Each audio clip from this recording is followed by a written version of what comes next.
Hi, guys! Hi! Welcome back to Two Girls in a Foreign Land. Girl numero uno. I'm Grace. That's Grace. And I'm Mimi, Hi, Mimi. the second part of this dynamic duo. Today, on this exciting adventure, we're traveling to the far lands of West Africa. And what are we going to do, Grace? We are going to talk about food. West African food, as always. Coming up on this episode, we'll be talking about our biggest food culture shocks, how we really feel about American rice, and what exactly is jollof surgery? I think we eat like every hour on the hour. Mm-hmm. I don't even have solid meals. I just like snack every hour. Every now. 2 hours. We met 3 lovely ladies, and they told us all these things about West African food. Yes. So y'all are gonna discover very soon that I don't do spices very well. But 3 of the very spicy ladies that we met yesterday, one of them was called Mame. No, like West that. African cooking is highly stressful for me because it's like usually isn't fixed quantities and the time is indeterminate and I like fixed things. So it's stressful. It stresses me out. Another one of my good friends who is often very confused when it comes to cooking, but always finds her way back is Comfort. Some people might use groundnut paste for this. I don't actually know what that is. Groundnut paste? Yeah. Paste made from ground nuts? I mean, I know that much. I've never actually seen a ground nut before. I just assume it's like you a serious? peanut. Oh my god, no, I have so many in my room. Oh wait, are those nuts? Oh, I've had those. Oh, I know those nuts. Yeah. Oh, those nuts are my family. I know those nuts. I thought those were peanuts. No. Okay. No, those are the ones that they use. Okay. Then we're acquainted. We've gone on dates. And our resident mom chef was Ruth Langham. It's important that we have a balanced diet. This is not a health show. Well, I'm eating it, so it's going to be healthy. When we got there, I saw all these ingredients. So we asked them what the recipe will be. We're making peanut soup and rice balls. We're It's also a gonna Ghanaian add- dish. Yeah. Oh, the Ghanaian name is Omutuan and Katenkwang. Ah, So- that sounds so pretty. That's why I had her say it and not me. I would butcher it. But yeah, it's a dish that I've had a lot before. My mom always made it, and it's my favorite. So I guess it's like a comfort dish for me, but I've never actually made it before. So it- Comfort. yeah, I just love how rich it is. You're right. So right now I'm making the spicy peanut paste, and that's gonna cook over the stove top first, and then will be diluted to make the soup. So it has ginger, peanut butter, onions, tomato. So that's what I'm working on. Mommy, what did you add to the chicken? Onion, habanero peppers, and I think the ones you brought, were they jalapenos? Yeah. I don't, yeah. And then ginger. Usually I add garlic, but I forgot the garlic this time. We'll add it later. Well, dear old Gracie, Mm-hmm. being from Korea and all, I don't know what your experience might have been with West African Right. food. Mhm. So this all went down yesterday. But what were your expectations? I went into the kitchen and I just expected to see a lot of colors. I just expected it to be pretty spicy just because I've heard a lot about West African food being spicy Do you like and spices? flavorful. Yeah, I love spicy food. Oh, see, you already have a leg up on me on that one. I have what would be considered a very Caucasian palate when it comes to spices. My threshold is at like 2 out of 10, and I cap out. See, because I'm from East Africa, and while East Africa has like it's very seasoned Yeah. and like, but it's not spicy. It doesn't get like a lot of pepper in it. Whereas I saw mommy just like chucking in Yeah. a ton of red pepper, and I was like, oh my gosh. One of the things I was just very curious about as I was watching Mame and Ruth and Comfort cook this was, what was their favorite thing about cooking West African food? Everyone has their favorite thing that they just enjoy in the moment, and I wondered what that was for them. The end result.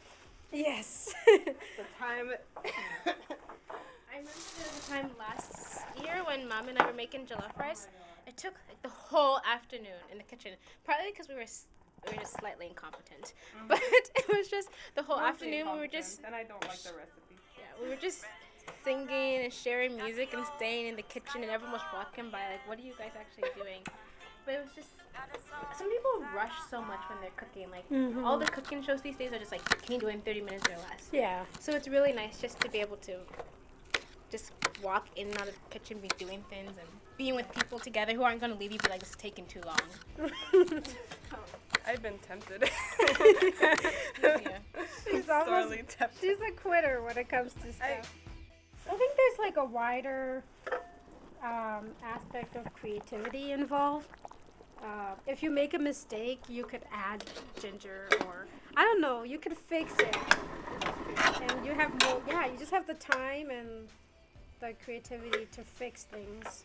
And each time you cook something, it's different. It will never be exactly the same. So I like It's that. annoying. But I love that. I love that. I don't know. There's a lot of room for adjustment and True. growth in cooking like African food. All my cooking stories involve jollof, but the last time we made jollof with Ruth, she was watching a TV show, and I had to come back into the kitchen and basically do what I call jollof surgery, because it did not taste right. I started how we're like mixing potions and trying to like, and it was already mostly cooked, but I was still trying to salvage this flavor that I wanted it to have, so. Because we didn't want it to be seasoned rice. That's what happened. All right. So for those who do not know exactly what jollof is, can you describe it? Heaven? Oh, definitely. Let's clarify. Ghanaian jollof is heaven. No, Wow, but- we're not gonna go into that. Okay. So jollof is like rice cooked in a mixture of like tomatoes, onions, chicken stock. It's just like really flavorful, and like the flavor of the chicken stock, like the whatever meat you use, the stock and the tomato just like blends, and it's like it looks orange, reddish. It's just really pretty, and it's Kind good. of like American understanding of jambalaya. That's interesting. Yeah, I Like the wouldn't have thought same about it. concept of Yeah. sauce, meat, flavors. Mhm. Very different taste, of course. Also, is that whose juice is that? Mommy made it. Back home we call this sobolo, but I think it's like hibiscus tea. Yeah. So I use dried hibiscus flowers and cloves and ginger, and I just like let that sit overnight, and then today I boiled it and added sugar. So Can you tell our love for ginger? Ginger is going to be in everything. I know. I wish I put more ginger in there. Actually, I ran out. So as the afternoon progressed, we were talking about all these classic horror moments of moving to America and just having complete culture shock when it comes to food. And so we wanted to ask them what's the funniest thing they noticed about food when they moved to America. Just like the funniest. And Uh-huh. boy, did the stories come out. For me, I think it's the whole concept of what's spicy and what isn't. Oh my god. Oh my word! I'm just like this. This is not tasteful. People are like, no, this is nice. And no, it's bland. Pale chicken. It's like unseasoned. I don't know. I feel like when the chicken's been seasoned, it has like some color to it. Like it doesn't look like you just tossed it in the frying pan and like threw on some salt and pepper. It stresses, So that it's kind of funny, but like also kind of weird. It's like, what do people do with the chicken here? Yeah, I'm just so used to like having chicken like highly seasoned and flavorful.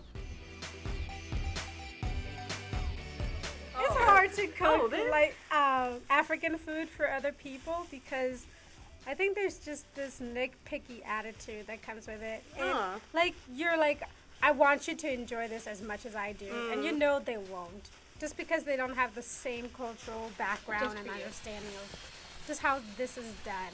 I know, like, I enjoy Korean food, but I know I will not come with that same understanding of why it's so important to them.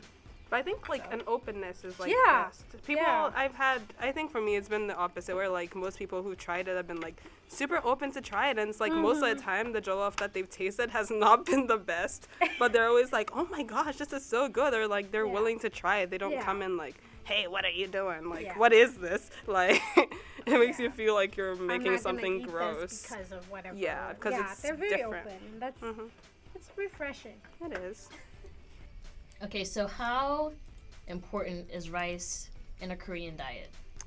For me, I grew up with rice and rice noodles because I grew up in China too. And so when I came to America, I was like, on the plane, I was like, I wonder if I'm gonna just eat sandwiches for the rest of like the school year because I thought Americans only eat bread. So I was really excited when they had Asian dinners. So I went with my Korean friends and we sat down for our first Asian dinner. But then the rice, it was like falling off my spoon. And for us, like we make sure the rice is like, It's like sticky. yeah, it's sticky and it sticks Yeah. to each other instead of falling off. So that was my culture shock. So on a scale of 1 to 10, how disappointed were you in American rice? Maybe like 1 being meh, 10 being, oh my goodness, is this even rice? let's say like 9.6. 9.6. It's pretty bad. You know, you're not so far off from mame and comfort.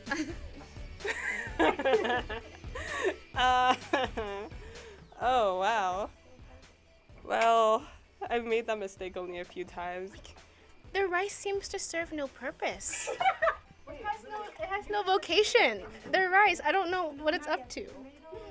Like, I hold out hope for them that they will get it right, and then they don't. Like, I'm like, it's rice. It's really not that deep. It's stressful.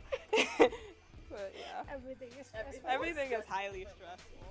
Oh man, so obviously the rice was nothing foreign to you, but you know, that was your first time having peanut soup, right? Yeah, it was definitely interesting. What'd you think? It was spicy. Yeah.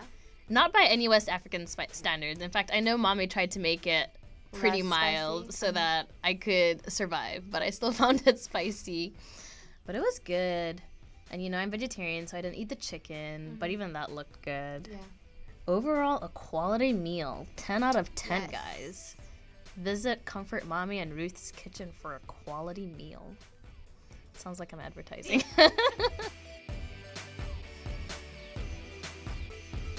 Thank you guys so much. I think I just Yeah. checked. We are now at 1 million listeners, right? Wow. I am so excited. Thank you so much, guys. And to our you. new listeners, don't forget to subscribe.